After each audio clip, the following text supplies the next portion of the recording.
Professeur Stéphane Larrey est chirurgien urologue, chef de service d'urologie au CHU de Reims en France et chef du pôle interventionnel au niveau du CHU de Reims. Et il nous a aidé énormément dans la réalisation de la première greffe rénale de notre CHU. Monsieur Larrey, on vous remercie énormément et je vous donne la parole. Je voudrais tout d'abord vous remercier la faculté, avec le professeur Azouzi en particulier, qui a le plaisir de rencontrer cette semaine. Professeur Daoudi aussi, qui nous a fait un accueil très chaleureux. Et puis, bien sûr, toi, Ali, qui a été vraiment un grand plaisir de faire ta connaissance. Et surtout, un grand merci pour m'avoir invité à participer à cette journée. C'est toujours un plaisir de pouvoir échanger avec des urologues et d'autres médecins, des oncologues, des radiothérapeutes, qui ont une pratique différente parce que l'environnement est différent, les patients sont différents. Donc, merci beaucoup pour cette invitation. Alors, je crois comme on dit ici, Bismillah al-Rahman al-Rahim, quelque chose comme ça. Donc, aujourd'hui, je vais aborder une partie difficile du cancer de la prostate, puisqu'il est à cheval entre le cancer localisé qu'on peut guérir et le cancer métastatique, dont vous savez qu'on ne peut pas guérir. Et entre les deux, il y a le cancer qui infiltre localement, donc en partie les aires ganglionnaires. Donc c'est un sujet intéressant parce que comme c'est toutes les frontières, elles sont toujours un peu floues, et donc on va essayer de les rendre un peu moins floues. Alors, la difficulté, c'est qu'on connaît globalement, comme je vous disais, il y a globalement, il y a à droite, le cancer localisé, le T2, globalement, celui-là on le guérit, c'est le cancer restant dans la prostate. Et puis le métastatique, on ne peut pas guérir, entre les deux, le localement avancé. Alors, comment on fait pour finalement savoir où on est et en pratique, l'utilisation habituelle, c'est d'utiliser la classification de D'Amico, je pense que vous connaissez, où on va prendre en compte le PSA, on va prendre le toucher rectal, le score de Gleason sur les biopsies, pour essayer de classer en trois catégories. À faible risque, donc D'Amico 1, risque intermédiaire ou risque élevé.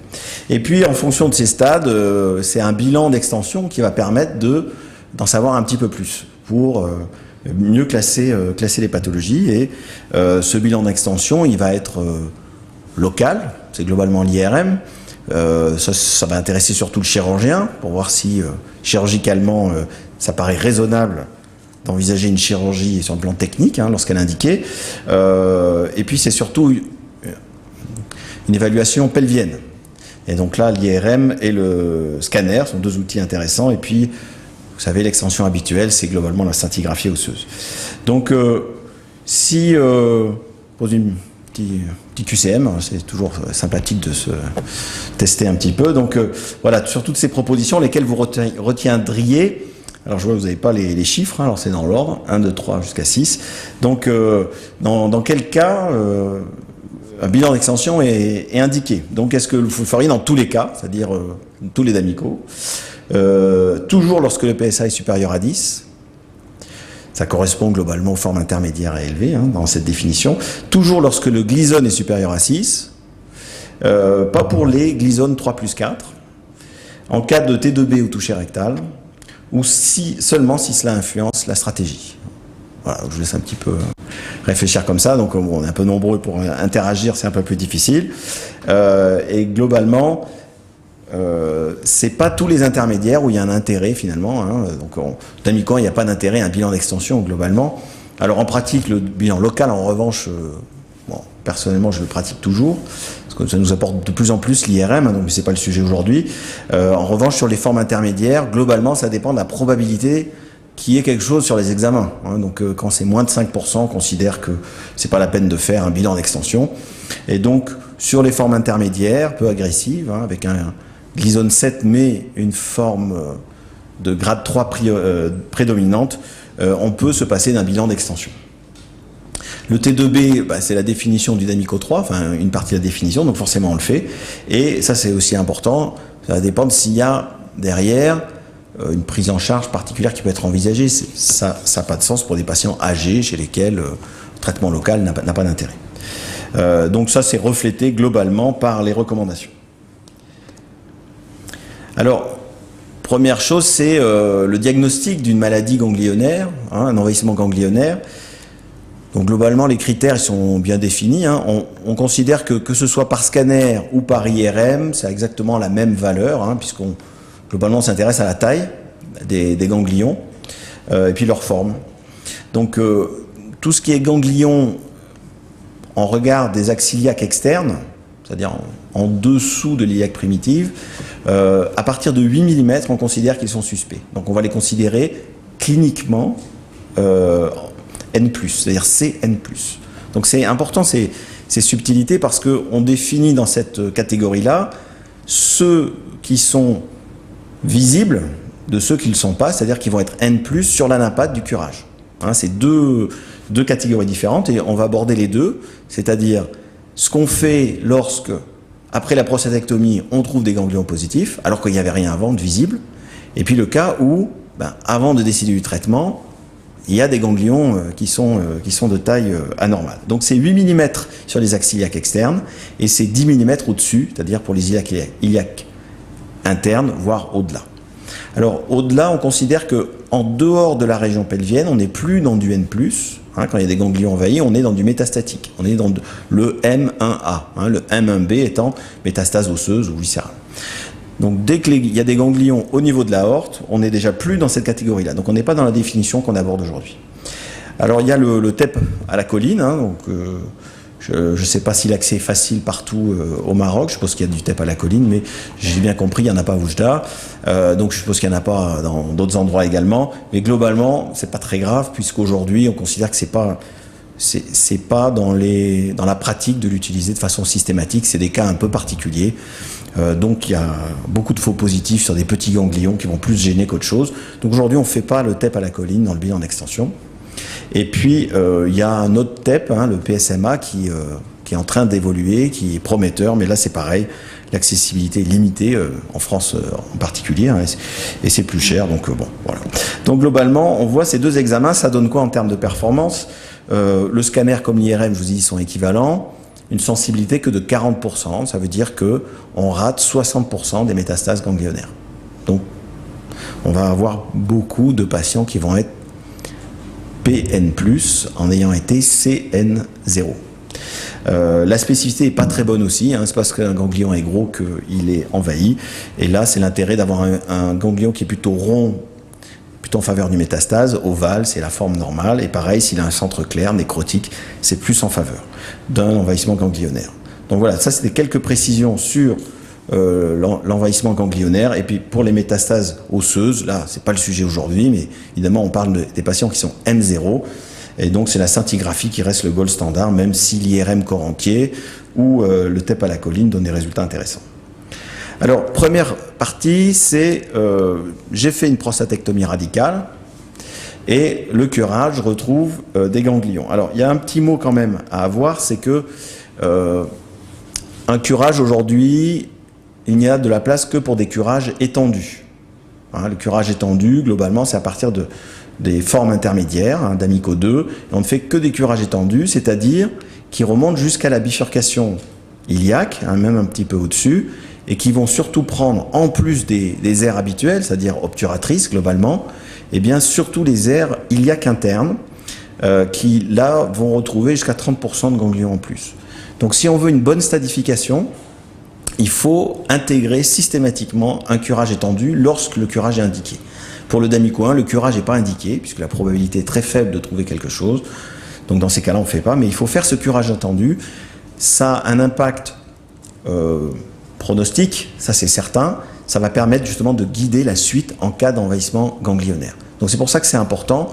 Et il y a aussi des études qui suggèrent qu'il pourrait y avoir un effet thérapeutique, mais il est très limité, beaucoup moins évident que pour la vessie, dont vous allez parler juste après. Donc globalement, c'est à peu près 10%, alors ça c'est plutôt une donnée occidentale, j'ai envie de dire. Je pense qu'au Maroc, où vous avez été encore assez récemment, surtout sur des diagnostics de maladies plutôt métastatiques, avec une évolution récemment et développement du PSA, avec de plus en plus de patients localisés, donc je suppose que vous êtes quelque part entre ça et le M+ systématique, mais globalement on a à peu près 10% des prostatectomies qui ont un envahissement ganglionnaire, et que classiquement, lorsqu'il y a un envahissement ganglionnaire, le traitement est considéré, historiquement en tout cas, comme une maladie métastatique qui n'a pas de place pour un traitement local. Donc là, on va voir où est la place du traitement local éventuellement. Ça c'est l'histoire naturelle, c'est à peu près 10% des prostatectomies et c'est globalement assez peu de récidives locales. C'est-à-dire au niveau de la loge de prostatectomie, à peu près 17%, c'est pas énorme.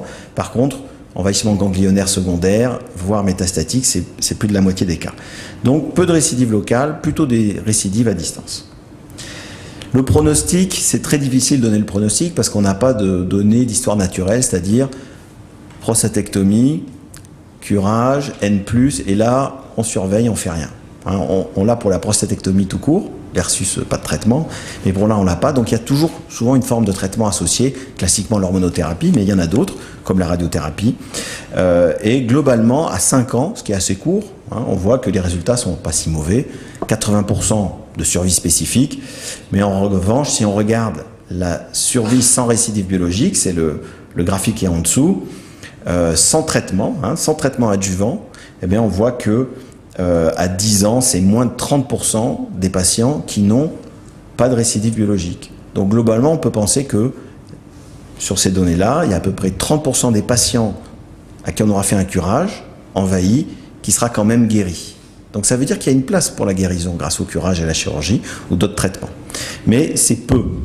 Et donc, de ce fait, c'est important de considérer un traitement adjuvant associé dans cette forme de pathologie. Alors, dans quel cas ça va être intéressant de rajouter le traitement? Quels sont les éléments qui jouent sur le pronostic? Il y en a plusieurs. Et globalement, comme un peu dans tous les cancers, c'est la masse métastatique ganglionnaire qui va avoir un rôle important. Et comment on la mesure? Alors déjà, on la mesure mieux si on a fait un curage étendu qu'un curage limité. Donc ça, c'est un premier point. Donc ça, c'est un facteur qui dépend du chirurgien. Ensuite, il y a des facteurs qui dépendent de l'anapathe et du chirurgien. Si vous donnez tous les ganglions dans un seul pot à l'anapathe, il en trouvera moins de ganglions et de ganglions envahis que si vous séparez chaque zone. C'est-à-dire la zone obturatrice, iliaque externe, etc. Donc si on conseille d'envoyer les ganglions en pots séparés pour avoir une analyse de chaque zone. Sur le plan anatomopathologique, ensuite, c'est le nombre de ganglions prélevés qui est une estimation de la qualité du curage. Mais c'est une mauvaise estimation. Elle est mieux que rien, mais on sait que d'un patient à l'autre, on peut avoir entre 10 et 50 ganglions anatomiquement. C'est-à-dire qu'il y a des patients, ils n'auront que 10 ganglions. Si on a tout enlevé, on pourra trouver que 10 et d'autres 50. Donc si on considère juste le seuil de curage qualitatif, on considère que ce seuil, c'est plus de 10 ganglions. Si vous n'avez pas retiré 10 ganglions au moins, on considère que votre curage est suboptimal. Donc c'est important de regarder dans l'anapathe, quand on discute le dossier après, combien de ganglions ont été retirés. Si j'en ai moins de 10, bien probablement que le curage n'est pas aussi complet qu'il aurait pu l'être. Maintenant, le deuxième élément qui est important, c'est combien de ganglions sont envahis. Plus il y en a, plus on imagine que quand vous avez 3 à 4 ganglions, il est beaucoup plus probable qu'il y en ait un 5e qui soit envahi, en particulier un ganglion qui est suspelvien. Donc ce qui nous intéresse ici, en fait, c'est les micro-envahissements, c'est-à-dire un ou deux ganglions affectés. Là, on est dans une maladie où peut-être que ça aura suffi d'enlever ces métastases ganglionnaires. Vous voyez, donc probablement qu'il y en a d'autres ailleurs, et c'est le plus souvent comme ça, mais quand vous en avez que 1 ou 2, il y a une plus grande probabilité que votre traitement local soit efficace. Et puis le dernier, c'est quel traitement vous allez rajouter par-dessus. L'hormonothérapie ou la radiothérapie sont 2 éléments à considérer. Donc vous voyez ici en bas, si vous avez un ganglion positif, le risque de décès du patient, il augmente de 50%, fois 1,5. En revanche, si vous avez plus de 1 ganglion envahi, le risque augmente, il est multiplié par 6. Donc vous voyez que le risque de décès, le seuil de 1 à 2 ganglions, c'est un seuil important. Et globalement, on peut considérer qu'au-delà de 2 ganglions, on est quasiment dans l'équivalent d'une maladie métastatique précoce. Alors, quelles sont les options possibles? Au moment de la discussion de ce cas, on peut décider juste de surveiller. Voilà, c'est une discussion. L'hormonothérapie adjuvante, et on va voir est-ce qu'il faut la faire tout de suite ou attendre. La radiothérapie, qu'est-ce que ça apporte? Et puis la chimiothérapie ou les nouvelles hormonothérapies, est-ce qu'il y a un intérêt? Voilà les questions qu'on peut se poser. Alors la surveillance, globalement, à 15 ans, donc je vous ai parlé tout à l'heure de moins de 30% de récidive biologique à 10 ans, mais si on va jusqu'à 15 ans, vous voyez que c'est moins de 20%. Ça veut dire que le curage seul, c'est pas suffisant. On ne peut pas se baser là-dessus. Donc, il faut proposer autre chose. Alors, ce qui a été proposé de façon prédominante, c'est l'hormonothérapie. C'est le traitement de la maladie métastatique, après tout. Ce traitement hormonal, dans le cadre du PN+, donc anatomopathologique, cette étude de 3400 patients, c'est rétrospectif, prostatectomie, curage, et sur ces 3400 patients, quasiment 300 patients avaient un envahissement ganglionnaire. Et ils ont eu une hormonothérapie immédiate. Sur ces données rétrospectives, on a comparé ces 300 patients aux 3000 patients qui n'avaient pas d'envahissement ganglionnaire. Donc c'est les courbes que vous voyez là, avec ici 0, c'est PN0, pas de 1 ganglion envahi, la ligne en dessous, 2 et 3 et plus, ce que vous voyez là-dessus. Et donc qu'est-ce qu'on constate? On constate que quand on démarre un traitement hormonal immédiatement, eh bien à 10 ans, globalement, s'il y a un ganglion envahi, on a quasiment les mêmes résultats que les patients qui n'ont pas de ganglion envahi. Donc c'est plutôt bon comme pronostic. Si vous avez 2 ganglions, voire plus, vous voyez, ça se dégrade, mais c'est pas si mal, puisque vous voyez qu'à 10 ans, on est, ce dont je vous ai parlé tout à l'heure, à peu près à 80% de survie spécifique. Donc ça, c'est un premier élément, historiquement, pour dire, oui, il y a une place, un intérêt à faire un traitement hormonal immédiat. À ce propos, ce qui est intéressant sur cette approche-là, c'est que les études historiques sur l'intérêt sur la survie du traitement hormonal des patients métastatiques, c'est-à-dire des formes plus avancées, eh bien, il n'y a pas d'essai qui a montré un gain en survie globale. Ils ont montré des intérêts en qualité de vie, en progression, c'est mieux pour les patients, ça change leur vie, ça change les douleurs, mais sur la survie globale, ça n'a pas été montré. Par contre, si on est au stade N+, on voit que l'hormonothérapie a toute sa force. Je vous donne un autre exemple, c'est l'essai BOLA. Je sais qu'il y a des radiothérapeutes ici. L'essai de BOLA dans les d'Amico 3, où on associe de l'hormonothérapie 3 ans à une radiothérapie, montre un gain de survie majeur par rapport à l'absence d'hormonothérapie. Donc c'est les deux exemples dans lesquels l'hormonothérapie est le traitement le plus efficace dans le cadre du cancer de la prostate. Donc ce premier essai pour dire un ganglion, c'est probablement comme s'il n'y en avait pas. Donc un intérêt à traiter en plus. L'essai... Alors, il n'y a pas beaucoup d'essais dans cette catégorie dont on parle aujourd'hui, d'essais randomisés. Il y a l'essai de Messing. Cet essai, il est intéressant puisqu'il a randomisé dans cette situation, c'est-à-dire N+, après prostatectomie, des patients entre un traitement hormonal immédiat ou différé. On attend la progression de la maladie pour traiter.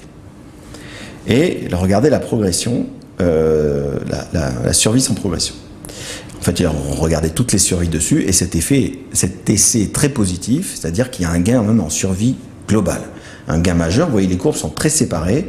Dans cet essai-là, eh bien, les patients qui avaient eu l'hormonothérapie immédiate avaient une survie de 72%, on est à 10 ans, versus 50% sans hormonothérapie immédiate. Donc on se dit, voilà, il faut le faire tout de suite. De toute évidence, il y a un intérêt. Alors cet essai, il est intéressant parce que c'est un essai randomisé, mais il a plusieurs biais. Ce sont des biais majeurs. Et ce qui est toujours important, c'est de regarder dans quelle population ça a été réalisé.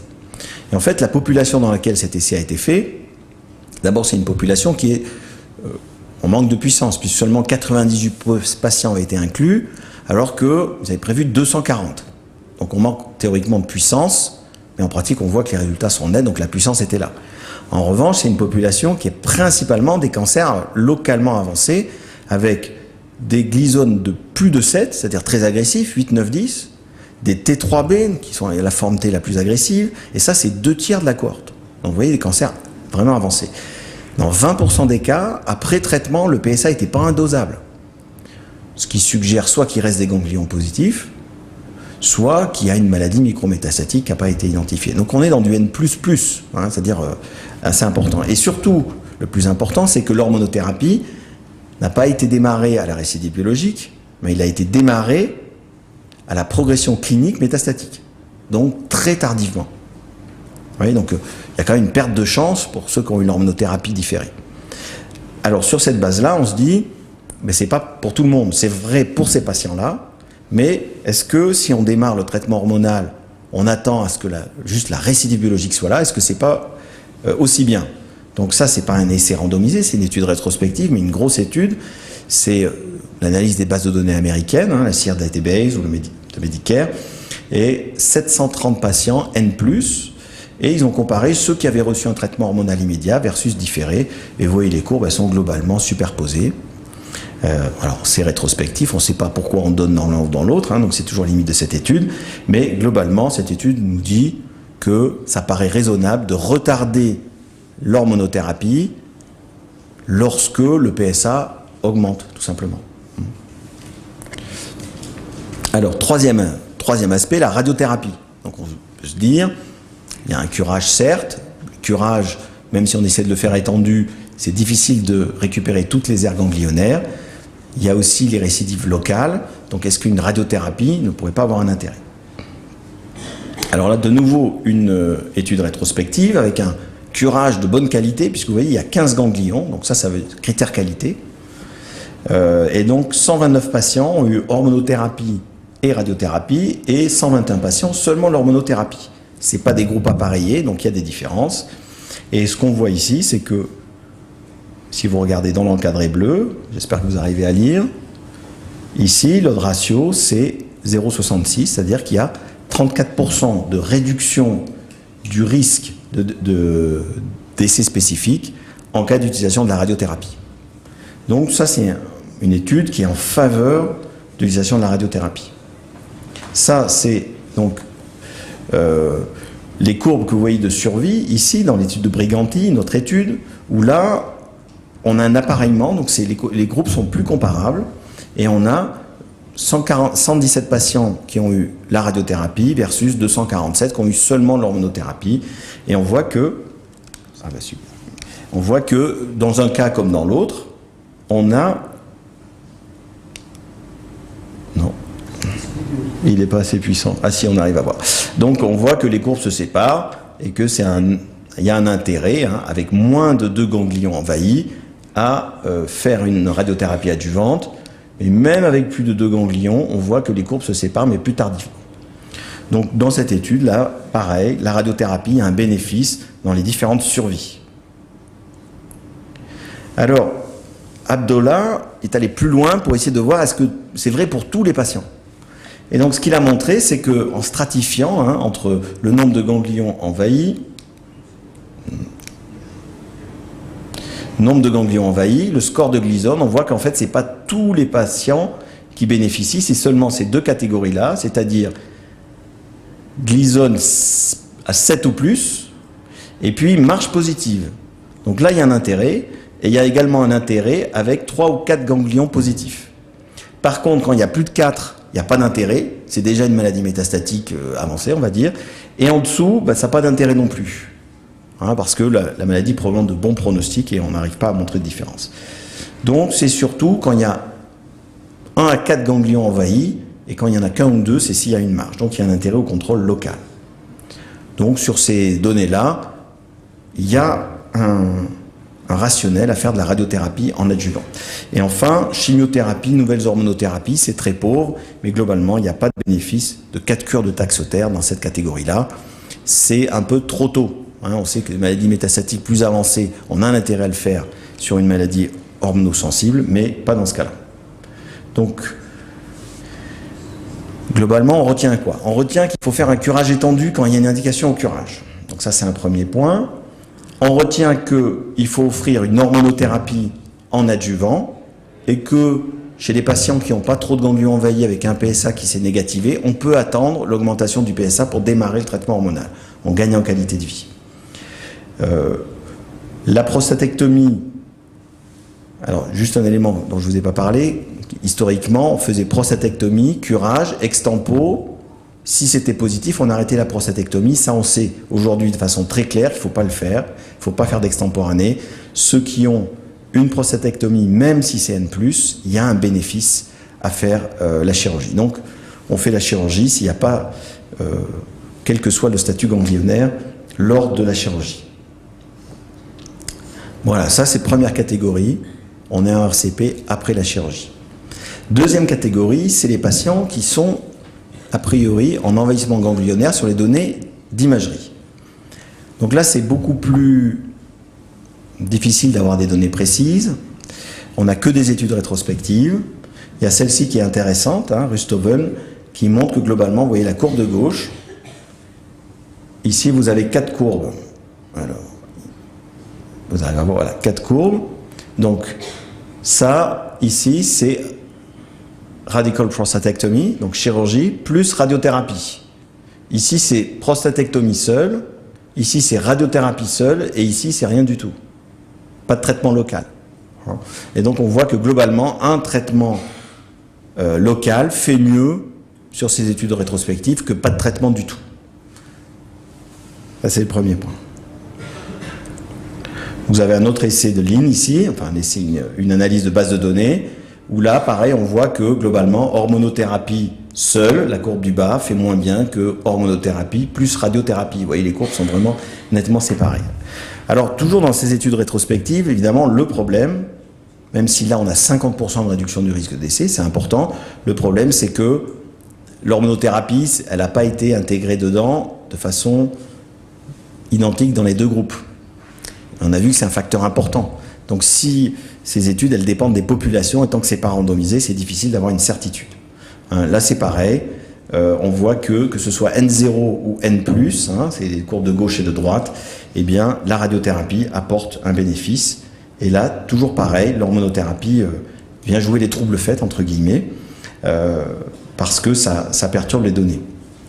Alors, on retiendra quand même que globalement, la radiothérapie seule, vous voyez, à 9 ans, 4%, c'est pas beaucoup. Ça marche mieux avec une hormonothérapie, qu'on est sur du long terme, mais que la chirurgie aussi a des résultats intéressants dans ce groupe-là, avec, en particulier à 20 ans, hein, donc ça c'est très loin, mais à 20 ans, on voit une différence entre ceux qui ont une prostatectomie N+, versus ceux qui ont une prostatectomie N0, cliniquement, hein, et PN+, au curage. Donc il y a une différence vraiment au bout de 20 ans, ce qui suggère que la chirurgie pour un cancer CN+, a de l'intérêt aussi. Dernier point sur cet aspect-là, c'est la place de la surveillance de ces patients-là. On va parler des patients plus âgés, pour lesquels le traitement local ne va pas être indiqué. Donc, on sait qu'on peut le faire, c'est-à-dire qu'on peut retarder le moment où on va démarrer le traitement hormonal dans ce groupe-là. Donc, c'est globalement des patients qui ont des maladies peu agressives, c'est-à-dire des PSA moins de 50, qui ont un temps de doublement du PSA de plus d'1 an. Donc, globalement, à qui on propose un traitement local? Eh bien, c'est une discussion parce que, comme vous avez vu, ce n'est pas des études de fort niveau de preuve, donc il faut prendre en compte beaucoup de choses, mais globalement, c'est un peu comme la chirurgie ou la radiothérapie pour les localiser, c'est des patients plutôt jeunes, avec une longue espérance de vie, qui sont en bon état général, et dans lesquels on va proposer un traitement multimodal, c'est-à-dire au moins 2 modalités, chirurgie ou radiothérapie et le traitement hormonal, avec toutes les combinaisons théoriquement possibles, mais pas étudiées. Je vous remercie.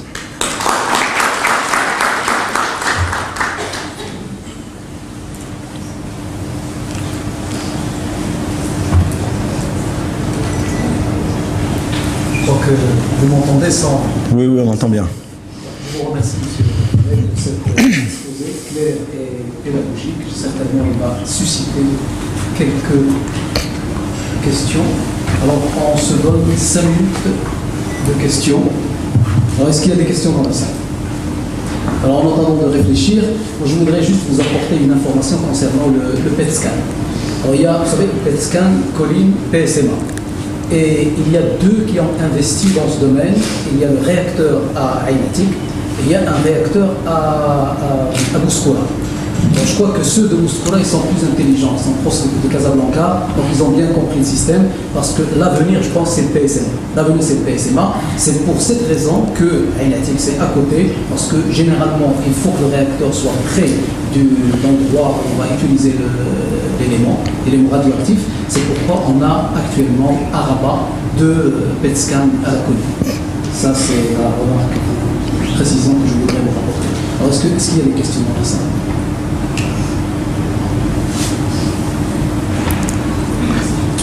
Je commence là. Juste un commentaire sur le PSMA. C'est très sensible. Donc, on découvre des métastases qu'on ne voyait pas avant. Et en fait, ça va complètement chambouler ce qu'on sait, puisque ce qu'on sait aujourd'hui, c'est sur des données de scintigraphie osseuse, c'est-à-dire des catégories qui ne vont pas être les mêmes. C'est-à-dire que M+ en PSMA, ça ne sera pas la même chose que M+ sur une scintigraphie, par exemple. Et la difficulté va être maintenant qu'on va découvrir. Aujourd'hui, on traite des M+, en réalité, qui ne sont pas visibles, qui sont les récidives qu'on voit chez nos patients. C'est des patients qui sont métastatiques, c'est juste qu'on ne sait pas les voir. Aujourd'hui, on va en voir une partie.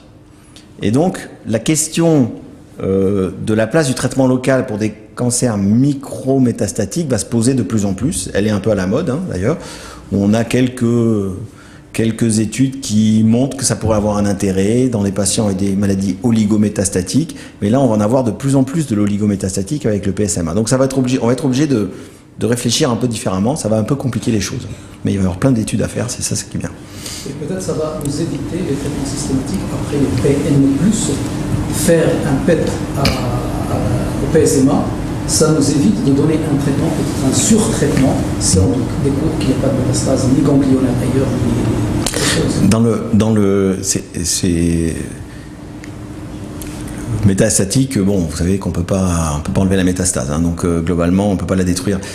Sauf que on a quelques éléments aussi d'études qui montrent que le site local, derrière la prostate, le cancer de prostate, a plusieurs vagues métastatiques, et que il y a une étude qui montre que en fait il y a une première vague métastatique, et que si on traite localement, on empêche l'apparition d'une deuxième génération de métastases. Et donc c'est l'idée de se dire, il faut contrôler la tumeur primitive, puisqu'elle est plus avancée, et qu'elle envoie des métastases. Alors que la métastase elle-même a moins de risque d'envoyer des métastases. Vous voyez un peu le concept. Ça, c'est le concept. Maintenant, dans les faits, c'est pas tout à fait comme ça.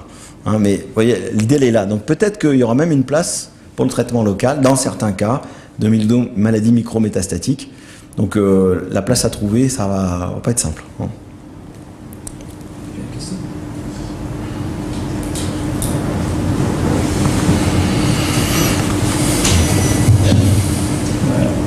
Merci M. Larrey pour cette présentation pertinente. En fait, c'est une précision plus qu'une question. C'est surtout la communication médecin-patient qui est très importante avant de commencer n'importe quel traitement, surtout quand on a un traitement multi-. Et donc là, après intervention, on est ouvert sur toutes les modalités, tous les moyens thérapeutiques qu'on peut proposer aux patients.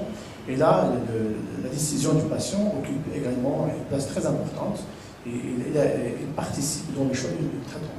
Parfois, si le médecin, par exemple, propose une radiothérapie ou une hormonothérapie, si le patient, c'est-à-dire choisit de rester en surveillance, là, est-ce qu'on a le droit de respecter son choix ou de conseiller? Alors, ça c'est une très bonne question, parce que là on a parlé d'une forme très particulière, ils sont ganglionnaires. Globalement, il y a 2 essais randomisés qui ont comparé la prostatectomie radicale à watchful waiting, c'est-à-dire pas de traitement. Rentrez chez vous, quand ça ira pas, vous reviendrez. Et quand même, voilà, on tire au sort. Vous irez là, et puis c'est pas que des faibles risques, c'est tous les amicaux. Donc ces essais-là ont tous montré que après 65 ans, il n'y a pas de gain mesurable en survie, pas de gain significatif en survie globale. C'est-à-dire que les patients vivent globalement aussi longtemps. Alors c'est pas tout à fait vrai, on est à peut-être 3% de différence, mais ça relativise beaucoup l'intérêt de la chirurgie, et en tout cas la possibilité de respecter le choix de patients, en particulier on pense à la sexualité, ça peut être un des éléments principaux, chez des patients qui ont plus de 65 ans, qui veulent respecter leur sexualité, qui ont des formes peu agressives, c'est pas choquant en fait, et on a un rôle d'explication, mais je pense qu'il faut aussi accepter le fait que ce soit une option qui n'est pas du tout déraisonnable. Donc et pareil pour la surveillance active, hein. Probablement la surveillance active avec le PSA, ça se développe ici aussi. La surveillance active, quand on sait ces données-là, il y a des patients qui ont plus de 70 ans, aujourd'hui on a une approche très peu agressive, hein, pour eux, parce que derrière les effets secondaires du traitement ils sont là, hein, quelle que soit la modalité, la chirurgie ou la radiothérapie. Il y a juste une petite précision, parce que en pratique, on a deux scénarios qui se posent généralement, et vous avez très bien fait de le savoir. Il y a les N non prévisibles qu'on découvre au curage embryonnaire quand on fait la prostatectomie radicale, auquel cas ça rejoint un tout petit peu les patients qui sont marge positive, et puis vous l'avez bien dit que 30% sont guéris par le curage. Ça veut dire que ce curage est curateur dans le cancer de la prostate. Et puis il y a le deuxième scénario, c'est que quand on a des ganglions positifs en préclinique. En préclinique, l'attitude est autre. L'attitude est autre parce que c'est un traitement multimodal, c'est programmé. On va faire la prostatectomie radicale et on avise le patient comme quoi on va avoir une radiothérapie ou une hormonothérapie par la suite. Alors moi, le plus important, c'est quand on a un curage positif post-prostatectomie radicale, qu'est-ce qu'on perd à attendre? Parce que vous avez dit qu'il faut une hormonothérapie immédiate. On sait qu'il y a un seuil de 0,5, il y a même certains qui descendent à 0,1 à ne pas dépasser avant de faire la radiothérapie. Est-ce qu'on ne peut pas attendre et espérer que ce patient soit dans les 30% qui vont être guéris par le curage, surtout que s'il y a un score de Briganti inférieur à 5%? En fait, je pense que c'est vrai après toutes les prostatectomies radicales, à partir du moment où il y a une élévation du PSA, il y a deux hypothèses. La première, c'est qu'il soit resté du tissu prostatique, soit une marge avérée, soit du tissu prostatique sain. Les anapathes, ils le mentionnent rarement. Mais quand vous passez dans la prostate et qu'elle est saine, il n'y a pas de marge. Mais il y a de la prostate qui reste dans le lit prostatique.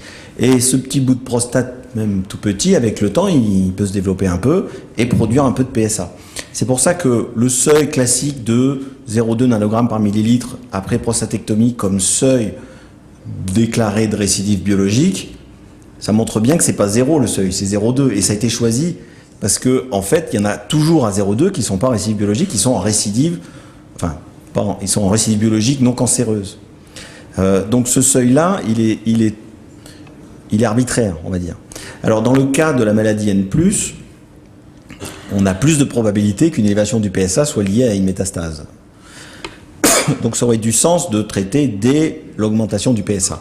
Mais après, il y a un autre élément qui est extrêmement puissant après prostatectomie radicale, c'est un des avantages, je trouve, de ce traitement-là, c'est qu'on a neutralisé tout le PSA parasite de la prostate. Et que tout mouvement du PSA est généralement lié à l'évolution de la maladie. Donc, dans ce cadre-là, la rapidité d'augmentation du PSA est un bon reflet de la vitesse à laquelle la tumeur progresse. Donc, quand le temps de doublement de PSA, j'utilise beaucoup, je trouve très pratique. Regardez en combien de temps il faut au PSA pour doubler s'il continue à croître à la même vitesse. Et globalement, quand cette durée-là, elle est au-delà d'un an, il n'y a pas d'urgence à traiter. Moi, que ce soit pour le métastatique, le non métastatique, le pronostic est très bon. En revanche, quand le taux est accéléré, moins de 6 mois ou même 3 mois, là, il faut traiter tout de suite, ça devient urgent. Donc, je ferai un peu le parallélisme, puisqu'on n'a pas de moyen de répondre à ça aujourd'hui, mais je pense qu'un patient qui fait une récidive biologique précoce après prostatectomie et curage gangliaire positif, c'est très probablement une progression métastatique. En revanche, un PSA qui va s'élever 2 ans après, là, c'est plus en faveur d'une récidive locale, et j'attendrai un peu plus avant de démarrer. Ouais. Alors, il y a juste un commentaire qui est important à faire vis-à-vis des recommandations. Donc là, je vous ai montré les études. Vous avez vu qu'elles sont de faible puissance pour le CN+. Dans les recommandations, le CN+, si on prend les recommandations européennes, c'est de proposer un traitement d'une radiothérapie. Ils ne sont pas exprimés sur la chirurgie, parce que les données ne sont pas assez suffisantes. Alors, sur ce qu'on voit, ça paraît raisonnable, en particulier si on rajoute l'hormonothérapie, mais là encore, il faut garder à l'esprit qu'on a des données assez pauvres et que le contexte général, l'âge du patient, tout ça sont des éléments très importants à prendre en compte. Très bien. C'est bon. Merci, M. Larrey. Merci à vous.